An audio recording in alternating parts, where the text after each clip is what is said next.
Hello and welcome to Warblog. Today I'm playing Jubb al-Hamir. It's an interesting campaign, but the first thing to just sort of say is to put it into some sort of perspective. And that namely is, once I'm tired of big games, I'm certainly going to be doing a lot more big games, especially some of the more prominent ones in history, using the bigger maps. But I've done a few big maps and I thought, oh, that looks really good, but do I want to play them? Not really. Not really. I'm just too busy. I mean, I would like maybe later, but I don't want to go down that road too much. So I'm focusing a little bit more on just these little simple ones, and it just feels, this is what I started doing, and sometimes you look at it and think, well, there's nothing to it, and this is one of those where there's not really much to it.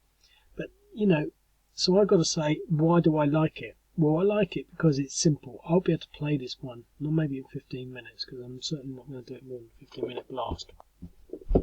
But it's a small map. It's simple. There's nothing special to it. Just a bunch of counters plonked on the board. The history on this, but the thing is, it's sort of the history really, or the background. I mean, this is brand new, like a lot of them.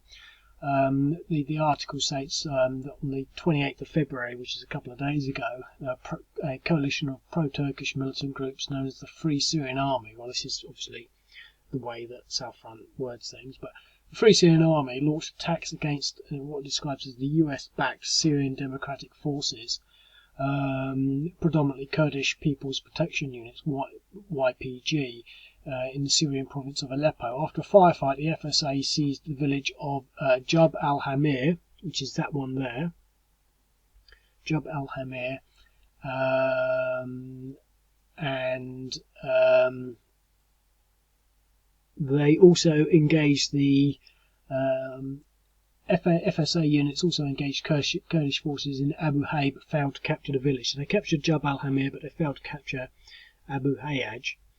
But the point is, these are Turkish units, and these are, well, Syrian units. So it's Turkey fighting Syria, but these are US-backed Syrian units, and sort of these are Russian-backed, well, they're not Russian-backed Turkish units. I shouldn't say that, because I don't want to cause Third World War or anything, but basically, you've got all these proxies. These are Free Syrian Army units, and these are Syrian Democratic Forces. Well, these ones, obviously, the green one's obviously free, so that must mean they're really free. They're free people. But these people are democratic, and obviously democracy is good. So, and this is one of the things that constantly, I don't know, it makes me wonder, but I'm in awe really about the sort of, the makeup of the Syrian conflict and the Iraqi conflict. It's just who is fighting who. We've never had such a complicated war in not in history, but to some extent, in history. I mean, it doesn't get much more complicated than this. I mean, for example, I was thinking the other day, I can remember when Turkey first entered. I mean, Turkey weren't in the war to start off with. But anyway, so we've got a really interesting situation here. There's another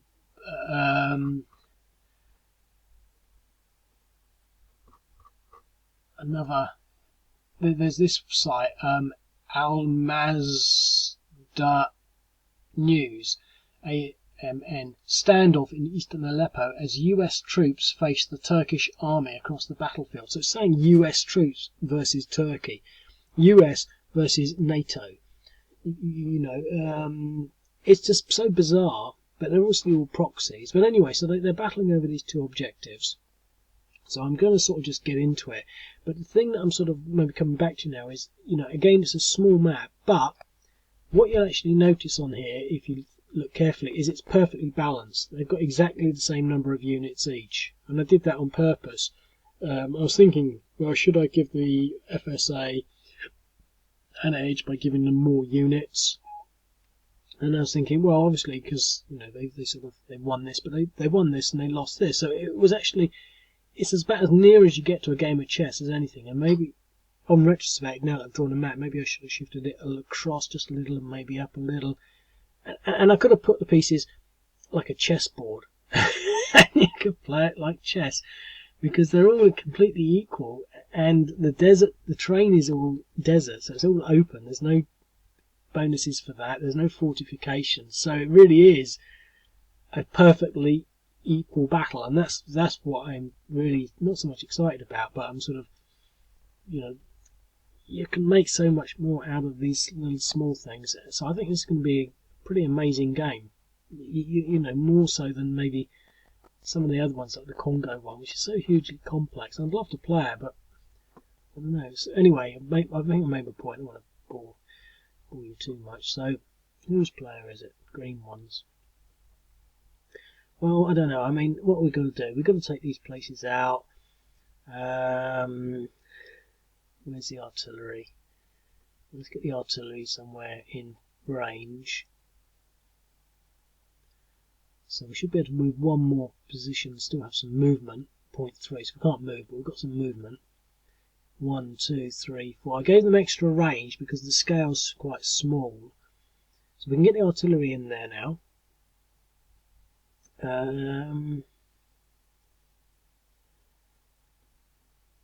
much movement has he got now? 1.2. He can't. Oh wow, that's odd. Okay. Well, if they're really that limited, at least he won't be able to get anywhere near them this turn.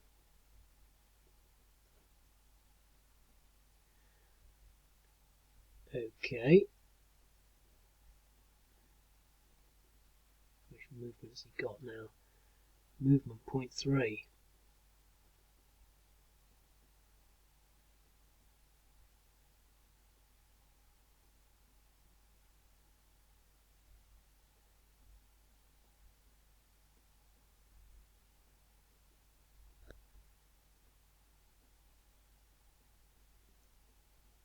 And they've both got like one armoured unit.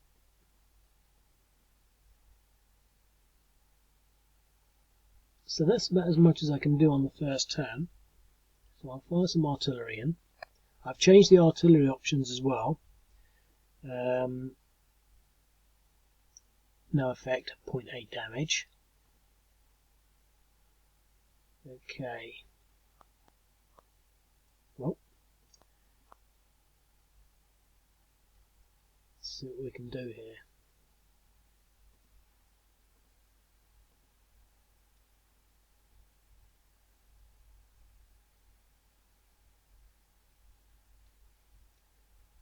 Okay.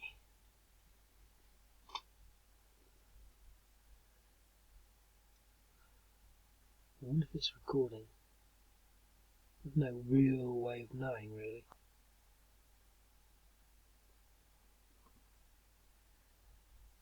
What happened?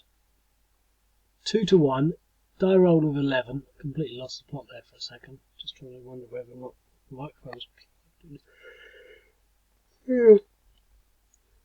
So that was a bad die roll. So the FSA have, in the 50-50 chance of everything, with a 2 to 1, 16. They just need a little bit more to get that 3 to 1 odds, but everyone should be depressed 1 extra. So he's got 1.8 now, and 1. So that's that. So end the turn. Can he get there? 1.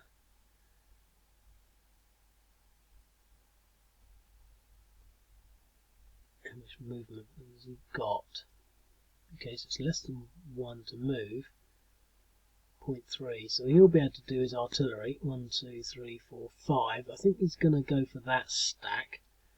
Although it might be nice to get some of this armour. But he might want to sort of maintain these units here. I can move this over here maybe to help protect that. He can only move 1 there. See how far we can get this armoured unit down this road.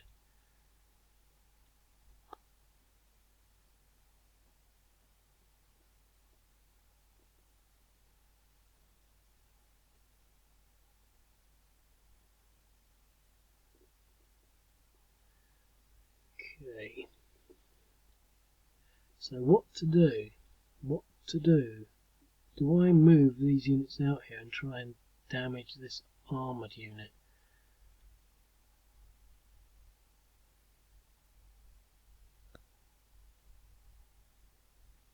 I think that's probably a good idea.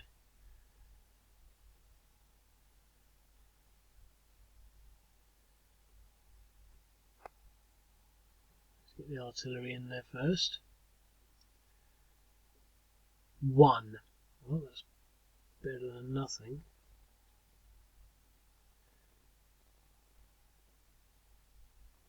Well, we've got some. So they're at 5 minus 0.5, so it's 4.5. 1, 2, 3, about 4 to 1, I reckon. Oh, what did I do that for? Nope, I'm going to go attack. 3 to 1, another 11 with an exchange. Well, the thing was, he should have been down, so he's now to press 3.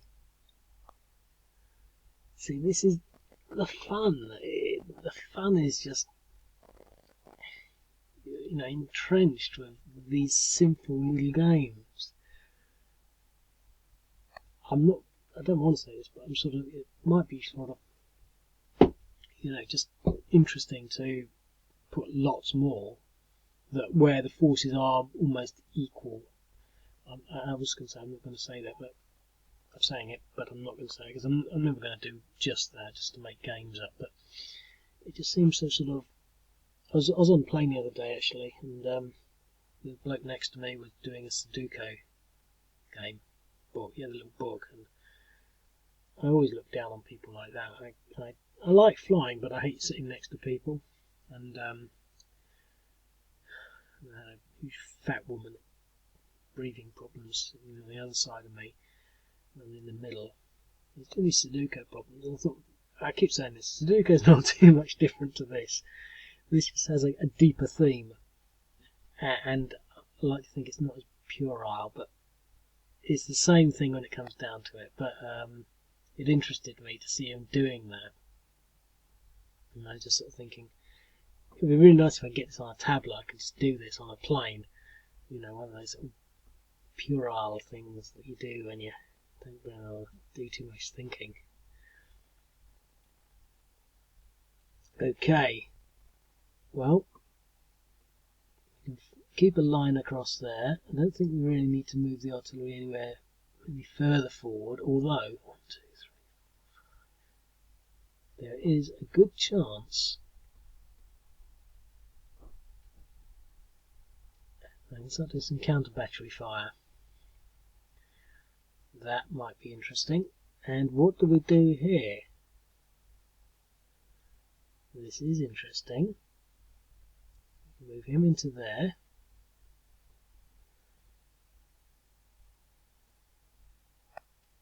Maybe this was why Jubb al-Hamir failed so quickly, because they moved out and the mechanised units there are a bit tough. So, what am I going to do? I'm going to go for this first because I could get the armour as well. I like counter battery fire.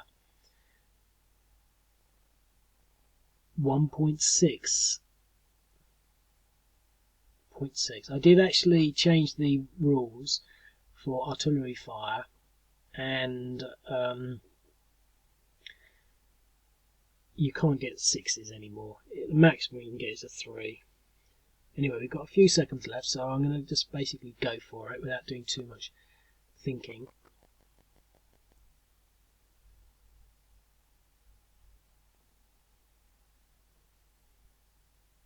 DR, yep, now that was good. DR. And we've got some more movement here, so I can actually do what I wanted.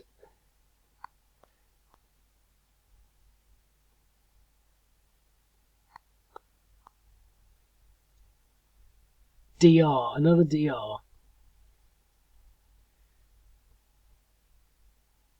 Okay, well, only a few seconds left. I might see you later. Right. Okay, I'm back, and in another 15 minutes, just because I decided how much I love this game. It's incredible. Before I did this, I don't know, about an hour ago, probably about an hour and a half ago, but it's not that long, maybe an hour and 15 minutes ago, I was actually really, I don't know, I just had enough. I wasn't so depressed. I was just sort of getting really frustrated with certain things in my life, and then I thought, I've got to have a break, got to do something I enjoy. So I did this, to put this map together, and create this little scenario. Not a lot of time, it's quite simple, just desert with a few roads going through it. Create some, very quick to make counters. I had to make pretty much most of them again, but some of them already existed. And also I did the video. And what I realised just after I finished that video was how much fun I was having and how much my mood had changed from being really not happy with things to being sort of full of joy. And I think I was thinking it's like a distraction from the whatever problems that you've got. Not necessarily this game, but people look for distractions, and I think this is just it's a distraction, and it's changed my state of mind. That's what I'm just commenting on that, really. I'm not saying that this would do it for everyone, but for me it's actually really worked, because obviously, I mean, in the video I was enjoying myself so much so that I actually wanted to do the second video, and I was thinking I'm having a really good time, because a few minutes ago I was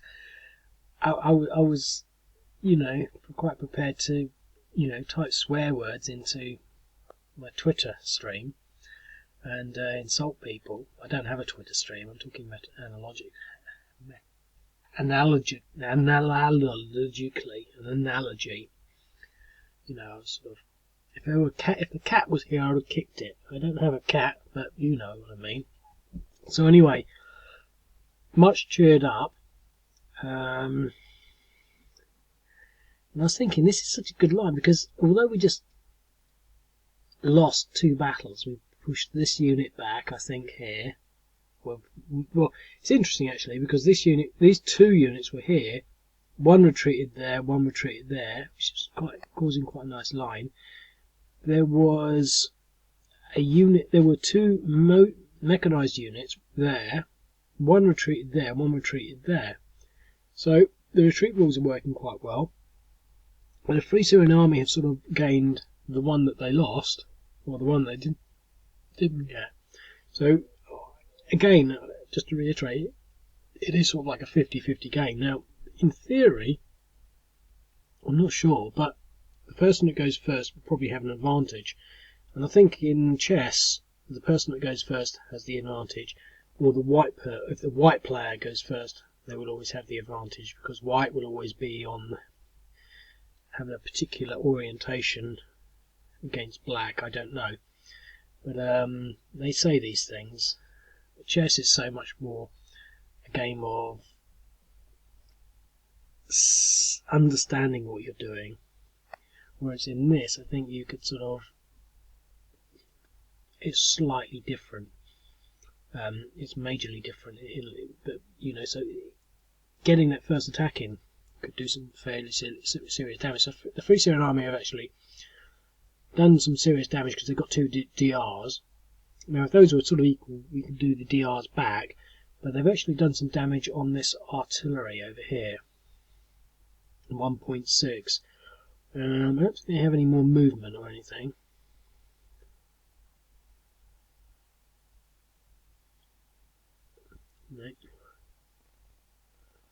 No, so it's now end turn. So the question is, can the Syrian Democratic Forces actually do something to balance out their losses?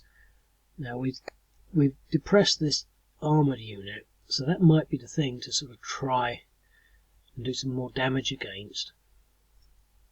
Now the thing is, when these units continue to be active, they don't lose their depressions.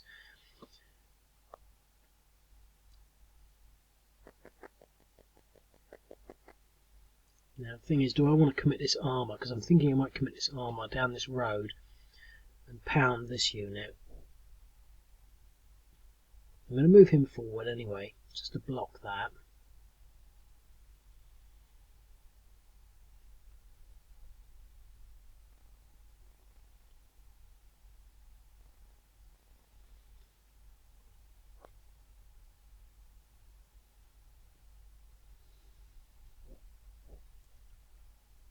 What I am thinking of doing is playing a strange game.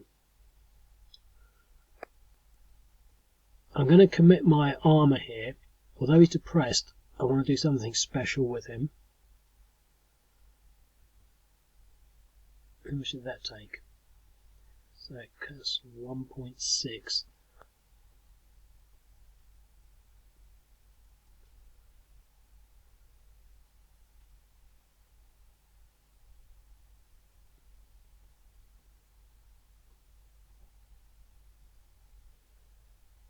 And I don't want to do this, but I'm going after his artillery basically, just to put it, just in case the video runs out. I'm only on 6 minutes, or I forget to say what my intentions are. Oh, no effect. That wasn't good. No depressions. Oh well, I'm gonna basically I want to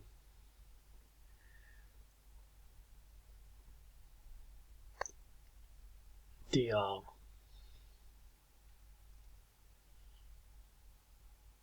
I've got no movement though.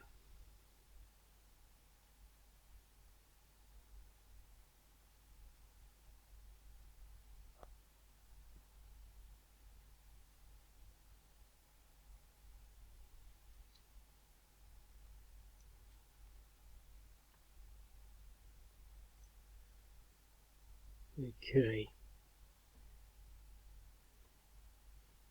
I'm going to pile everything into here.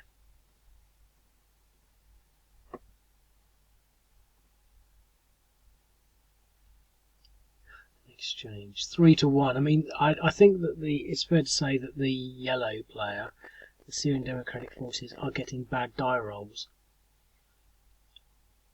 and to some extent, it's very important to note. Really, the sort of thing that I think if you play this again, you might get a very different result, as opposed to that other one I played in Chad versus Libya. I can't remember what it was called, or Your Eye on or something. Where I think the Libyans are always going to lose the first part of the game, and then you never get to the second because it's too far off. But anyway, so that's that. So, what does the FSA want to do about that? So now its artillery is being threatened, and that must be quite apparent with this armoured unit bearing down on it.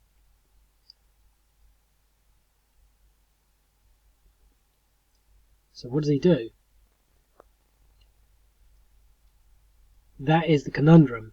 I'm actually going to pause. For the first time, I've never done this before, I'm going to pause the game while I actually think about what I want to do, because I think that's a part of the interesting aspect. I'm not going to think for too long, but okay, I didn't think for too long. I thought of a few strategies. I thought of moving all these units into there with that and taking that out. But then I changed my mind because these are infantry, so they'd move there, they wouldn't be able to advance. So I'm going to leave all this completely still to recover. These don't need to recover. They don't need to recover, actually. They don't need to recover. I will move them forward so that they can do that next turn. That puts a lot more stress on Jubb al-Hamir. I'm actually going to leave him. I'm going to leave everything else. But what I am going to do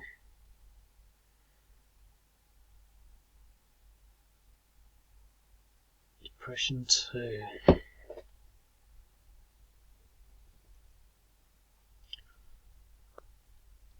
going to do it slightly differently.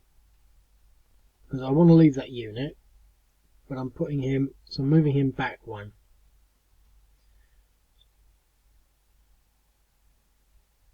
And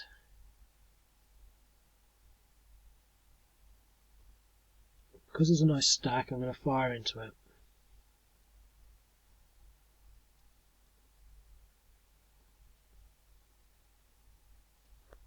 .7.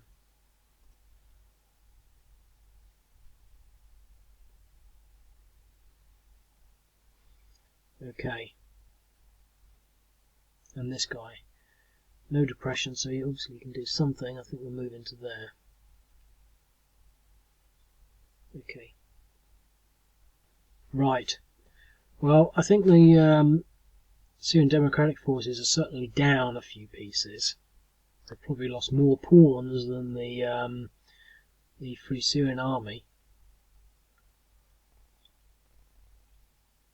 Their strategy for outflanking and going for the artillery doesn't seem to be doing much. However, there is an incredible, and these are what I'm going to do here. 1, 2, 3, 4, 5. Okay, what I'm going to do here is something that I like doing in these games. Not because I think it's great. Damage 2, brilliant. Not because I think it's great. It's because when a lot of these battles happen, not so much historically, but in historic context, they're actually quite well balanced. It's sort of, they go 1-to-1s. I mean, ideally you need a 3-to-1, 4-to-1. In modern Soviet doctrine, you need 17-to-1 in order to sort of win. But a lot of these engagements, they're really more 1-to-1s, and you take a chance. And if you're rebuffed, you're rebuffed. But if they break, the enemy break for some reason, or you get a lucky chance. So what I'm going to do, I'm going to go with this infantry unit against this infantry unit. They're almost a straight match. But we've done a few things, and we've not so much called the shots, but we've peppered him up. He's now at depression 3. So if I move there,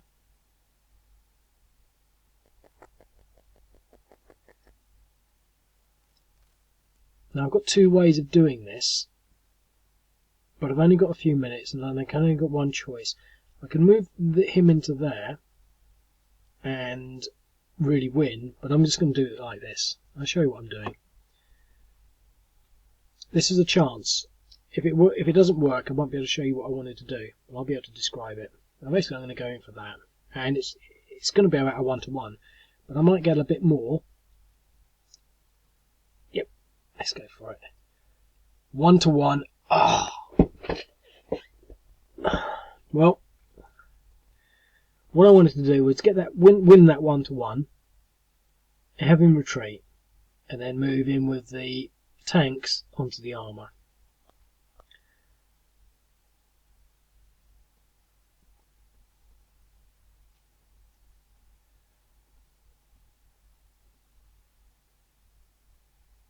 Seven to 1 DE.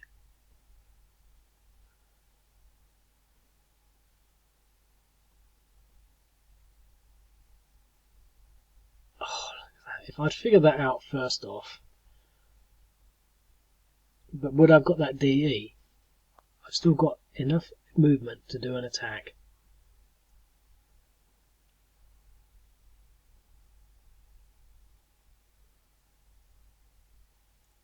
Oh, brilliant. Oh, that is good. I mean, that was, I didn't even have to do it in a particular way. I could have done it that way anyway. 5-to-1, not 7-to-1, and a DE, perfect die roll. I've taken out his artillery. Does that change things? And I've closed this flank. Look at that. One of the reasons I'm more keen to get into these sort of videos and do them, get a lot of movement, is I watch these videos when I fall asleep. I turn the sound right down. I can just about hear the sound. But I like to watch the little counters moving around. And this one will be a good one because you sort of see the flow of counters. And all of a sudden you can see this sort of like this outflank and this clever manoeuvre. I mean, it just, you know, I'll be back in a bit. Okay, well, I'm back. I had such a good time. I have to do another one. It's 45 minutes. But it's hard to explain. It pretty goes without saying for a lot of people. But it's being able to spot those little advantages with, say, a highly mobile unit against a fairly vulnerable unit, an artillery. And be able to do things like that. And it just, I mean, that probably balanced things up because the FSA have now lost their first big piece. They've lost their artillery, so we've maybe got to get back and protect our artillery now because we could lose ours as well. But I don't think they can. But yeah, it's definitely changed things. And what will that mean? Now, I don't think I've actually moved anything else.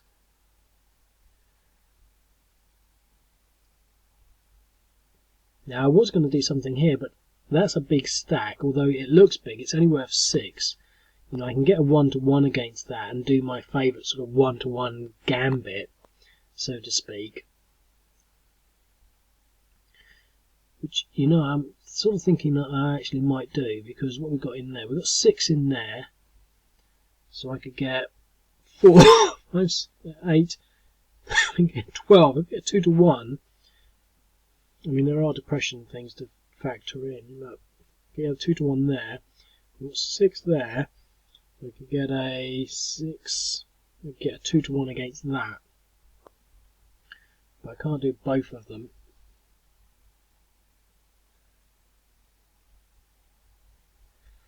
It's definitely interesting. Depression 5. Well, he's really knackered, so I don't want to do much with him. I'm going to leave him. Depression 8.5. Wow. So I'm definitely not going to be doing anything with him. They really needed that to take that artillery out because they're actually knackered. Look at that. I mean, he's not going to need depressions. They've all got depressions. Quite majorly, so they're going to do their best and hold the line. So at least they recover a depression factor each. Okay.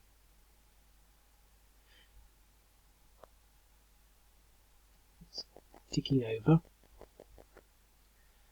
Taking its time. There we go. Yep. Okay, so it's now the FSA turn. They're frustrated because they're not depressed. He's got 1 depression. We've got 2 depressions. This infantry stack has got no depressions, no depressions, no depressions, and he's not depressed at all. So they're all in good order, but they just lost 2 units. I mean, clean out. They've just lost 2 units, and so they're now outnumbered. However, they've lost their artillery, which gave them that incredible ranged effect for prepping things up before an assault. These now have just dug in. I think they've got to press their attacks home.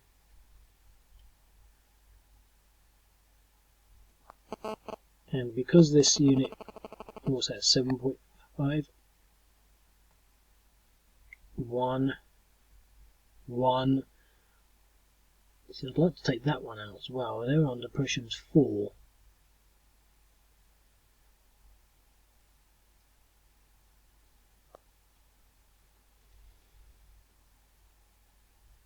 What have we got here?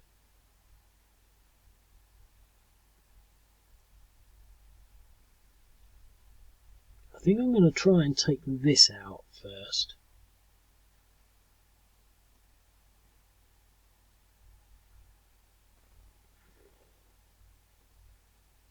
I'm going to use this motorised unit because then he'll at least have movement afterwards.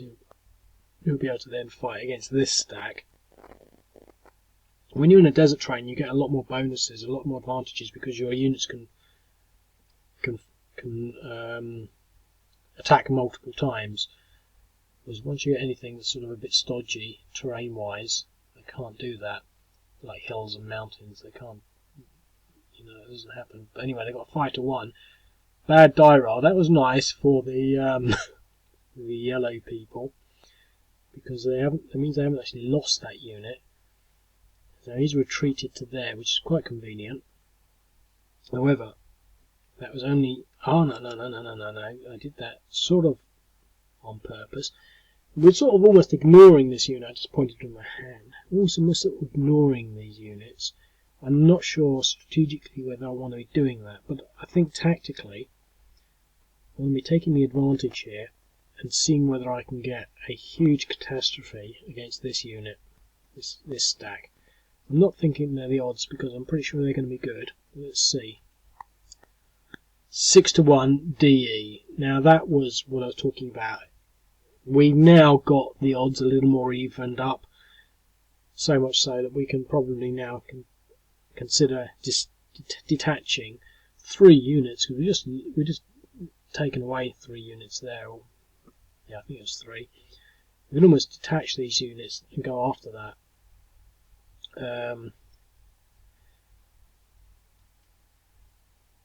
These units all have a movement left. What have we got here? He's got movement.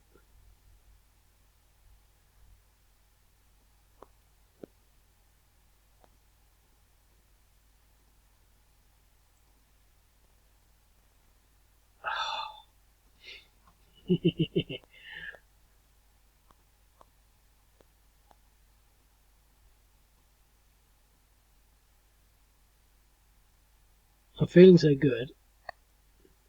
I'm going to do a 1-1 here.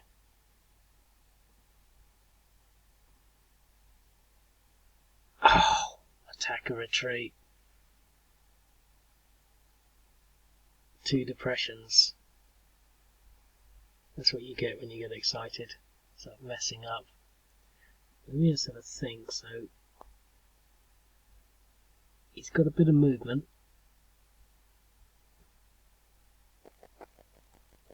But no depressions. No, I'm going to do that. This might be a 2-1. 3-1 DR. Puts him up to 8 depressions. Can't move him, can't move them. They don't have any movement. I don't want to move them because I want them to take this objective. So that's that.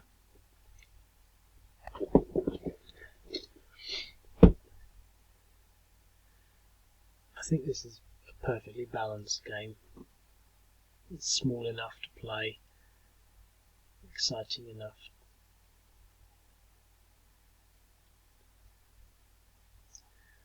Okay, well,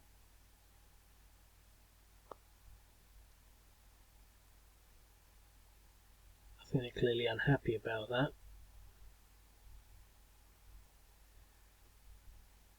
But let's see what we can do with the artillery.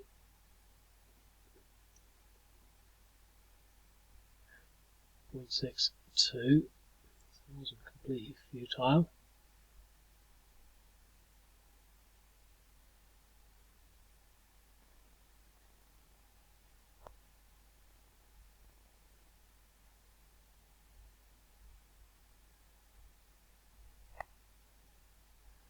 Well, that's what we're going to do.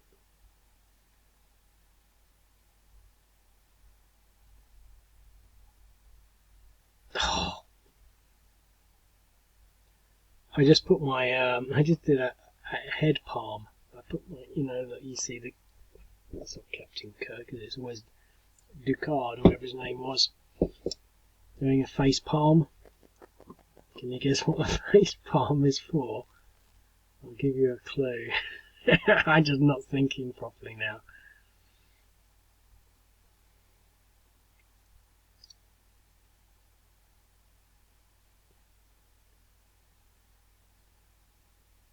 Oh, it's only a DR. But a DR with mechanised on a road means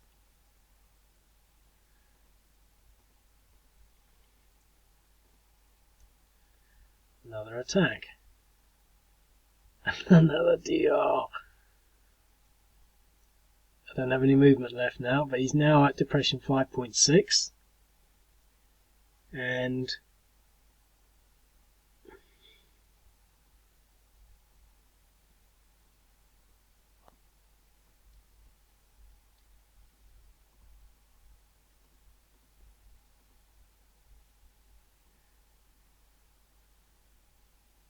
DR. We're going to leave those in there. I could move them forward, but I'm not.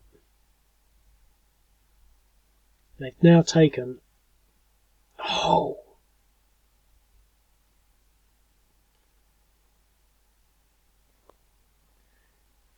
I just pressed the end button. I meant to press the map button. They've just taken Abu Hayyaj. So it means that they're freed up now.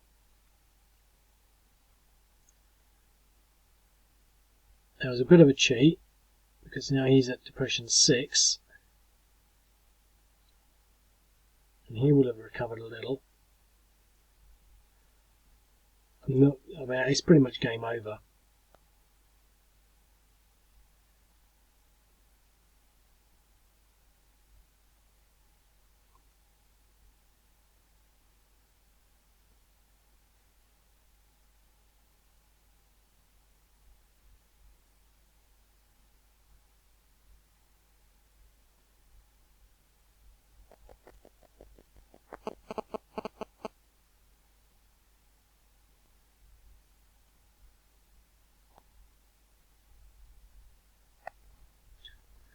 .1 damage.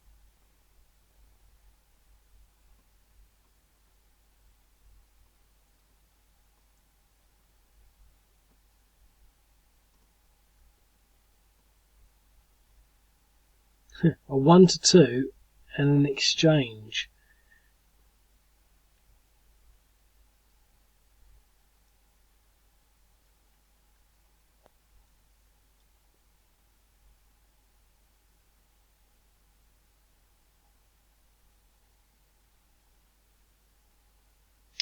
What I'm going to do here, it's not clever, but I'm moving into there,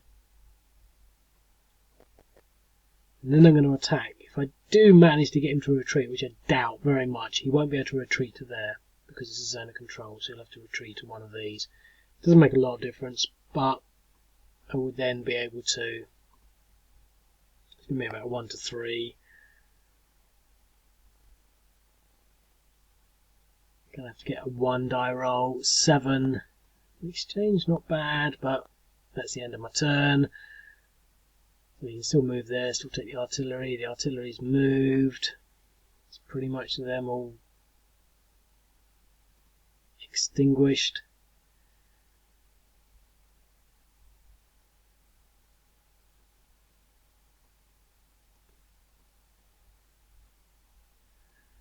Okay. Well, I think that's pretty much an FSA victory. Let's go for the artillery.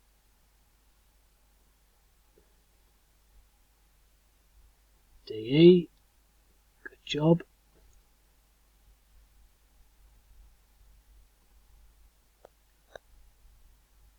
DR.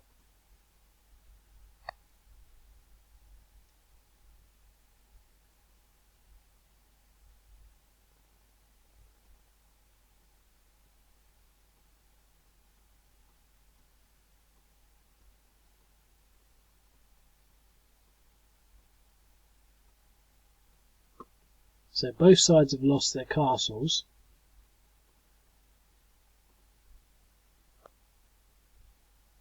DR. But obviously the Syrian Democratic Forces have lost all their pawns and their rooks. And looks as though they're pretty much going to have to retreat. Still some movement there. A little bit of movement there, not enough, but I think there's enough here to be following through. hole. Clearly